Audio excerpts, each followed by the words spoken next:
Yeah, thank you very much. Thank you for giving me the opportunity to join this wonderful conversation today. My name is Olumide Idowu, and I'm the Executive Director for International Climate Change Development Initiative. I'm very happy to be here, and I can see all familiar faces on this call. Good to see everybody, and I'm sure we're going to have a very great conversation today.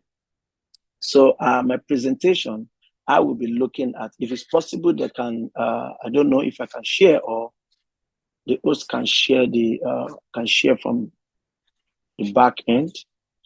Then let me see whether I can share from here, if possible. Okay, so let me just continue then. It's possible they can do the sharing later. Okay, so I will be looking at the issue of global and policy relevance of local action. But before I go, let me first of all appreciate the executive director, the entire team of the Green Growth Africa for putting this together on this great occasion, the International, that's World Environment Day, where everybody is trying to make sure that we keep our environment more, sustainable, and making sure that our land is being saved. Like what the UN said, they say we should kiss the land. How many of you are going to be kissing the land today to make the environment more sustainable for all? So thank you very much for giving us the opportunity. And for everywhere we are joining from, let us make sure that we take responsibility today to make our environment conducive for all. So I'm looking at the conversation of the global and policy relevance of local action. And as we all know, there's a lot of local action in the world that is gaining more, attraction, getting more innovative ideas. But today I'm going to be looking at some areas that is very, very important to us as people, from different communities, from different locality, that we find ourselves. What does local action actually means in the context of global issues? We know that the local action is a local effort, to solve global issues. And looking at the people, the communities, organization, and even governments act locally to solve global concerns, including climate change, that the whole world is facing presently. Issue of ending poverty, inequalities, and environmental degradation. And that is why you see the coastline of the Great Green Wall Project is also talking about planting more trees to save the planet. That is why those kind of local actions are local actions that we can acknowledge that there's a global issue that requires grassroots cooperation at the regional level, both in the global collaboration and coordination. So it's very important for us to see how we need to drive this, local action in the context of global issues. And the only way we can all do it is what I've highlighted. Collaboration is key and coordination is very important. And that is why each and every one of us, we are thinking big, but we need to act locally. And acting locally is what builds up to come to the global success. And the issue that we have presently in the world that we see that is across climate change, across poverty, across inequality, or let me just say the sustainable development goal is one of the big areas that we can use to engage ourselves moving forward. Then moving on to my next slide, I talk about the importance of local action in addressing global issues. Number one, we know that local action is important, yes. But when you see the issue of climate change that is affecting both the South, North, East, desertification, desert encroachment, we see sea level rises, we see flooding everywhere. We even see the issue of gas flaring. We see what is going on in Eastern Africa today. A lot of people talking about we need to end, the oil spill that is happening everywhere. And we need to start looking at how communities can handle global issues locally. How can they proactively, motivate themselves to speak to the issue that is affecting us locally? How can we look at this effect to speak worldwide, to create awareness that can be able to turn to action? From action, then we start looking at creating a movement that can pull us to the success story that we want to see. So it's very important that local action can address this global issue that we see. Thirdly, local action can speak innovation. We know that innovation is key. while we are talking about innovation, we are making sure that we are taking everybody along. And that is why local communities, they know these difficulties. They understand this problem. So when we don't have adequate resources or adequate government, then the local action they were building, the innovation we are looking at, will not actually materialize. Businesses will die, organization will not be able to move further. We will not be able to create innovation that meets the local problems. So we need to start looking at how we can share, replicate local solutions. If a solution is working in Togo, it's possible you need to work in Kenya, it's possible you need to work in Mozambique, so that we can speak one voice as an entity, as a local entity, so that by the time Africa is talking about solution, we talk a solution that works for Africa. And so it is very, very important that we start looking at community members should feel empowered and owned by local activities. We need to take ownership of actions, innovations in our communities. We need to take ownership of solutions that can drive sustainable future for people, so that everybody can have the responsibility that can inspire a long-term future, a long-term global, pattern solution, a long-term solution that a lot of people will not need to wait for anybody to benefit from those solutions. Then I look at the importance of grassroots initiatives and community involvement. Number one, how do we think about empowerment? How do we bring people together to set up what we call the focus group discussion, to see how we can empower ourselves locally, entrepreneur mind, and to start seeing how we can develop those kind of people that need those supports. How can we create collaboration that is future sustainable? How can we create collaboration that will change the mindset of our local people, so that they can be able to also be part of the solution?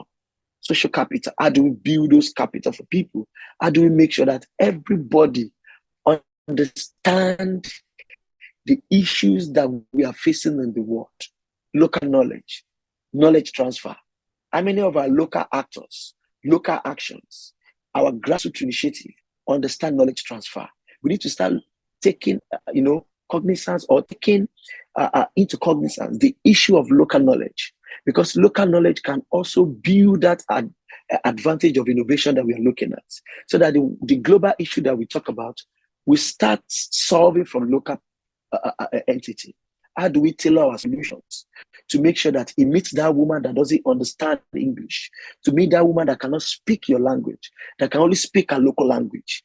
How do we create sustainability in the structure that we have in our community? How can we make sure that when governments do this, the community can take it up and make sure that it's well sustainable? So it is very important for grassroots initiative to look at all these ideas on how to empower themselves, how to build collaboration from one local government to another local government, how to tailor their solution to suit them, and how to build knowledge transfer so that everybody will not be left behind. The community involvement will be more strengthened when there's local action, and the global issue that we are looking at will now be local action. When we think big, we start small. Then we move to what are the connection between these local actions and global policy outcome.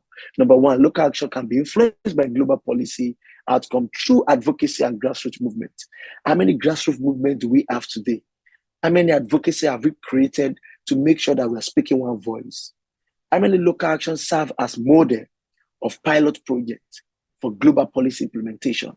Rather than giving it to us, we are building the solution locally. How many connections have we built to make sure that we contribute to data collection? How many data have we been able to work with that is driven locally, that is driven from sustainable, from local action, so that it can reflect our action in the global scene? How many of us have been able to engage our local policy makers, not even the one from the executive, talking about the local policy makers? How many of them have we built that connection, build that connectivity? How many local actions have been able to create an effect that can inspire other actions in our local entity and can now build a global relevance for the issue that we see, whether it's climate change, whether it's poverty, whether it's inequality, even this encroachment, and across all the issues. So it is very, very important that there's lot of connectivity.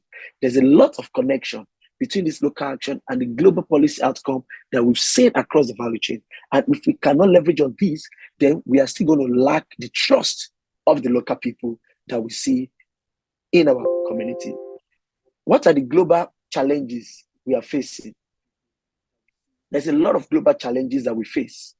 And one of them that I mentioned in my PowerPoint is cut across the global challenges that we are facing, no matter any country, no matter any community, no matter anywhere you are staying, you're affected by climate change, poverty and inequality, global health pandemic. Some years back, we faced that. Political instability and conflict, economic inequality, access to education, food security, sustainable development, cybersecurity and digital privacy, mitigation and refugee crisis. If I know anybody on this call that have never faced this kind of crisis, that have not seen the first hand of poverty and inequality, that have not seen political instability in his or her country, should come out and talk to us. So it is very important that all these issues we are facing now, the solution to it is collaboration. The solution is to have a local action that can drive sustainability, to make sure that we build an economy that is just, to be able to see how we can talk about climate resilience and issues. So it is very key and important. So how local action can contribute to addressing the global challenges. We've mentioned is that we need to create awareness and education. We need to look at sustainable practices. We need to look at community engagement from the local voice. Sorry to use the word the Bible. They say when 2, 3, or 4 people are gathered, we see the manifestation of the word. Then we can now use that opportunity to gather 2 or 3 people to transfer knowledge, to talk about attitudinal change, so that we can be able to see that our action locally contribute to the success of the global issue that we see. Advocacy and policy change. How do we influence our policy? How do we make sure that we push our government to drive sustainable policy in our community? Economic impact. How do we create more entrepreneurs? How do we make sure that every aspect of our economy is being supported by local driven actions that can lead to future that we see for ourselves? So it is very, very key that we look at all these issues. Don't worry, I have just 2 or 1 more slide. Then the next one is example of success local initiatives and their impact on the global scale. I'm using Nigeria as a case study because I'm from Nigeria, but I'm going to also use a case study from Kenya. Look at M-Pesa. It's originated for Kenya. It has also had a significant impact in Nigeria, because when M-Pesa came out, a lot of people understand that transaction was very easy. And you come to Nigeria with a lot of transaction platform that people are using now. That is innovation that is going well successfully. FarmCrada is a Nigerian agri-tech platform. When they started looking at how can they bridge the gap between the farmer and the investors.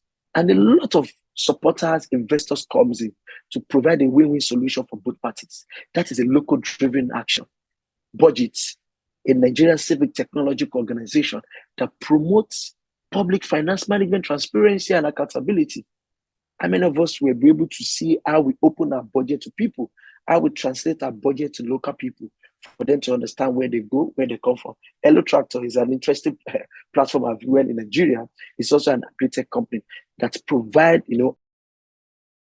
support for people that are building solutions that can scale from local action and get to global scale, and can be able to solve local problems. And that is what is very more important.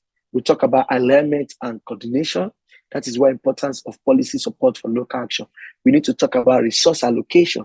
How do we allocate resources to local actions, to entrepreneurs, to upcoming generation, to people that are living with poverty? How do we build their capacity? How do we create collaboration and networking?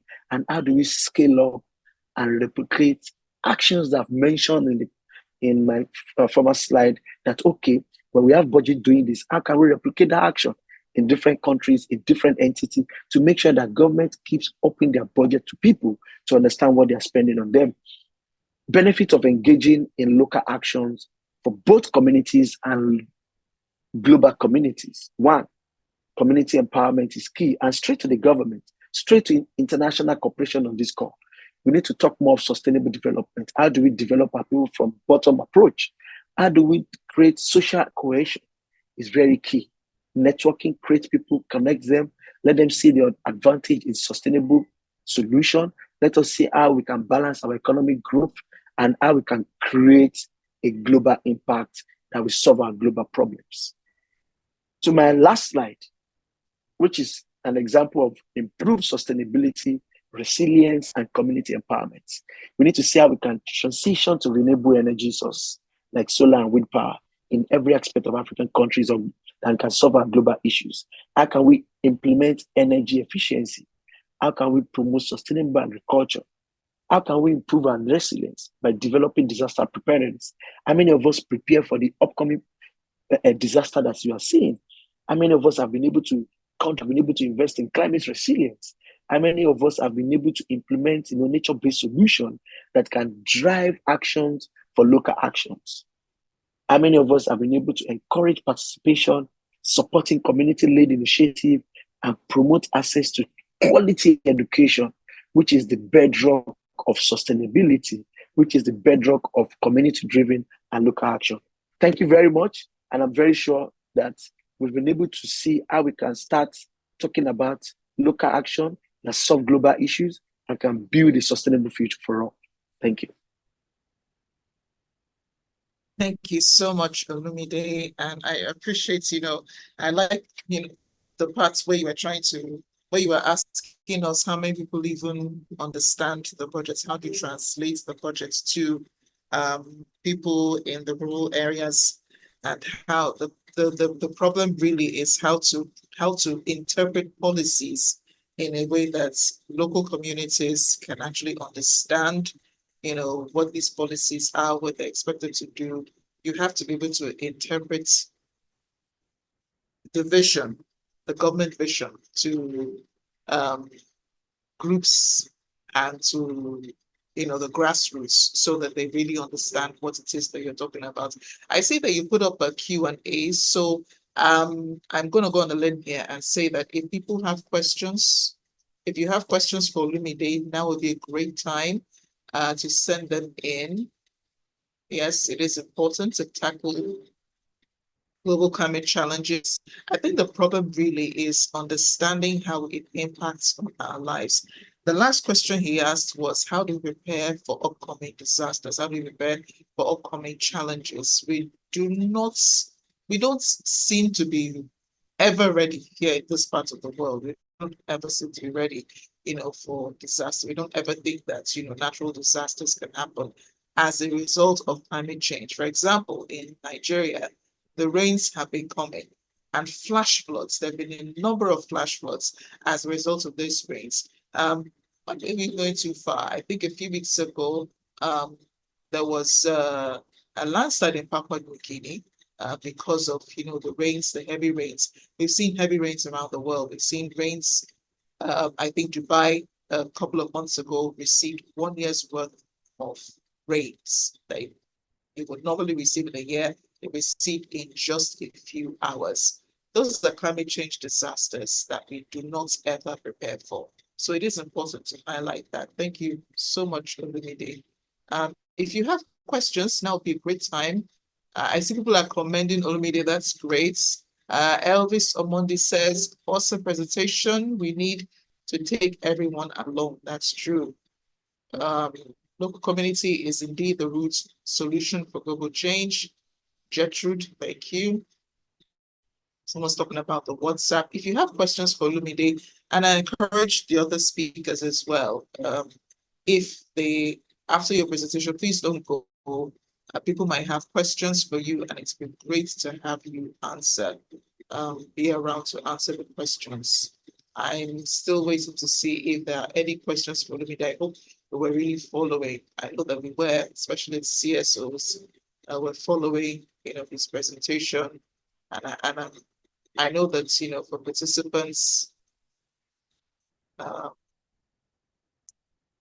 participants, you might be in luck to receive a recording of this event, so that you can review, especially Jennifer Morgan's address, Zipporah's address as well, even Olumide's address. We would like to review them. We'd like to come up with our own, like to properly understand and dissect the things that they said, so that okay. So in Belaya, I think your question is for everyone, but Olumide, see if you can attempt answering this question though. He says, why is it that Africa is the most affected by climate change? We are very far behind in resulting in, I believe that is in resulting in sorting our environment. I hope I'm understanding your question. And as much as we're pushing to develop our countries, we seem to have turned a blind eye, to the activities of the corporate world affecting the environment negatively. He commends Olumide for raising a good points. I think, Olumide, you just take the first question. Why it appears that Africa is the most affected by climate change? If you can hear me clearly, African countries are more affected, as we all know, by climate change, and these are due to some sort of combination of factors. But I will just want to let you know that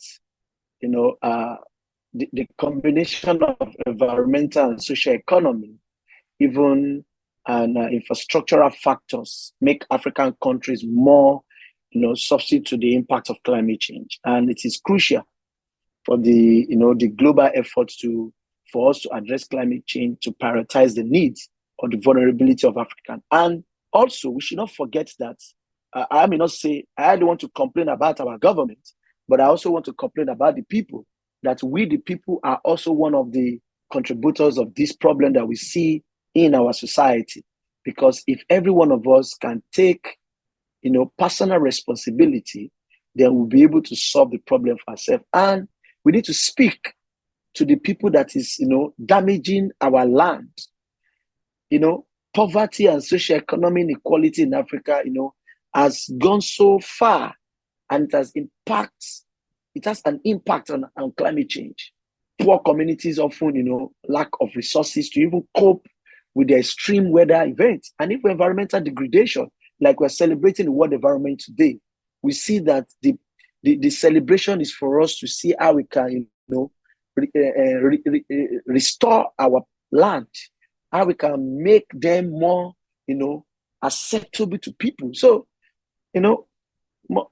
there's a lot of factors, and those factors lie within we, the people, that are actually not taking our personal responsibility, and for our government to also to make sure that they listen to the people that are at the receiving end. They say when two elephants are fighting, the grass suffers it. When the international body comes into the country to invest in climate-related issues, are they allowing them to invest? Are they allowing them to solve the problem? But in another way, they say Africa is a dumping ground. How do we make sure that we don't allow this to continue again, in as much as we are facing the impact of climate change? Thank you. I see the technicalities behind the scenes. The hosts, I'm supposed to be a co-host, but I see that another host is almost, I think, muted me while I was trying to say something. Thank you so much, Olumide.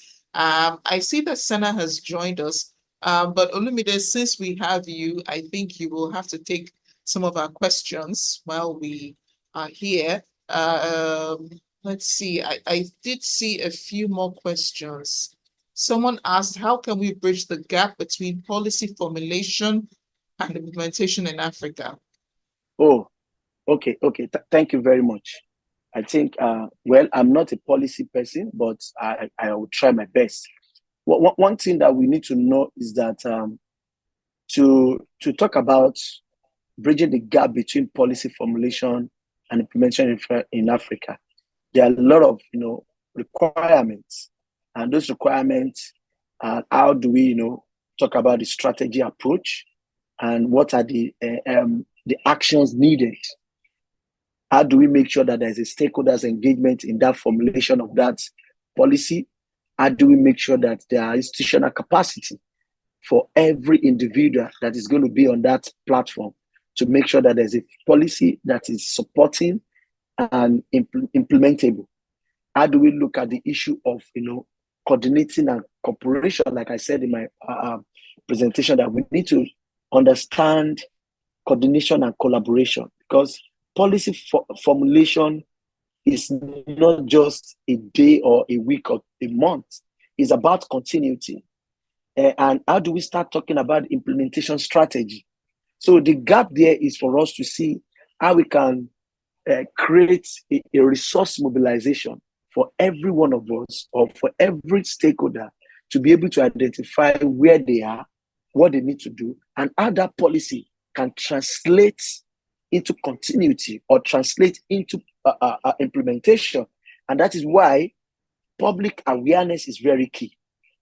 Public awareness is very key for people, so that there can be enough effective communication of any set of policy that is being built, whether it is climate change policy, whether it is the national determined contribution, any policy that is going to solve an environmental issue.